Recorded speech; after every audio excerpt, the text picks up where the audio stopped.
ভোলার মেঘনা ও তেঁতুলিয়া নদীতে এখন ইলিশের ভরা মৌসুম হলেও মিলছে না কাঙ্ক্ষিত রূপালী ইলিশ। দিনরাত নদীতে জাল ফেলেও অধিকাংশ জেলেকে ফিরতে হচ্ছে প্রায় খালি হাতে। কমে গেছে জেলে ও মাছ ব্যবসায়ীদের আয়, দুশ্চিন্তায় দিন পার করছেন তারা। মোহাম্মদ বিল্লাল নাফিজের রিপোর্টে আরো জানাচ্ছেন শাশ্বতী সরকার। প্রতি বছর আষাঢ় শ্রাবণ মাস থেকেই ভোলার নদী ও সাগরে পুরোদমে শুরু হয় ইলিশের মৌসুম। এ সময় প্রচুর বৃষ্টিপাত হওয়ায় নদীতে সৃষ্টি হয় তীব্র স্রোত, আর সেই স্রোতের বিপরীতে সাগর থেকে নদীর মোহনায় উঠে আসে রূপালী ইলিশ। জেলেদের জালে ঝাঁকে ঝাঁকে ইলিশ ধরা পড়ার কথা থাকলেও এবার চিত্র সম্পূর্ণ উল্টো।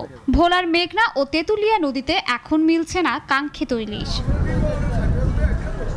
মাছের দেখা না পাওয়ায় ট্রলারের জ্বালানি খরচ ও মাঝি মল্লাদের খোরাকি তুলতেই হিমশিম খাচ্ছেন আড়তদার ও ট্রলার মালিকেরা। এতে রূপালী ইলিশের রাজধানী খ্যাত ভোলার ঐতিহ্যবাহী মৎস্য ঘাটগুলোতে বিরাজ করছে নীরবতা ও চরম হতাশা। এখন গাঙ্গো যে মাছ পাই 2000 টাকার, তেল কিনতে হয় 5000 টাকার। আমাকে চলতে সংসার পুরা ভাবে চলে যায় না। আমরা তো গরিবের তো দুটো ভাত খেয়ে বাঁচতে হইবেন, কেমনে খাম? গত বছর এমন দিনও অনেক মাছ আছিল, এই বছর কোনো মাছ নাই।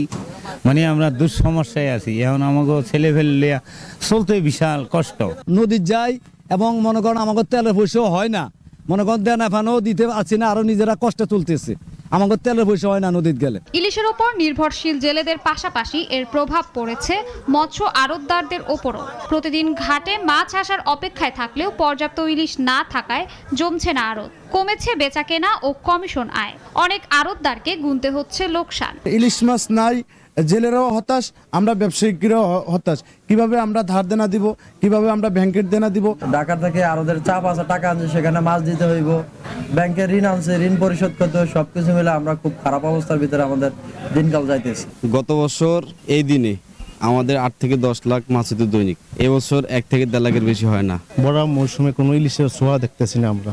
এই কারণে আমরা যারা ব্যবসায় আছি বর্তমানে লক্ষ লক্ষ টাকা জেলেদেরকে দাদন দিছি, কিন্তু ইলিশের কোনো দেখা নাই। মৎস্য বিভাগ জানায় নদী দূষণ, জলবায়ু পরিবর্তনের পাশাপাশি মেঘনা ও তেঁতুলিয়া নদীর 190 কিলোমিটার অভয় আশ্রমে ছোট বড় অসংখ্য ডুবোচর জেগে ওঠায় তাতে বাধাগ্রস্ত হচ্ছে ইলিশের স্বাভাবিক চলাচল। আমরা বিভিন্ন জায়গায় দেখেছি নদীতে যে অনেক চর জেগেছে, অভিযানের সময় অনেক নৌকা ট্রলার চরে আটকে যায়, এরকম দেখেছি।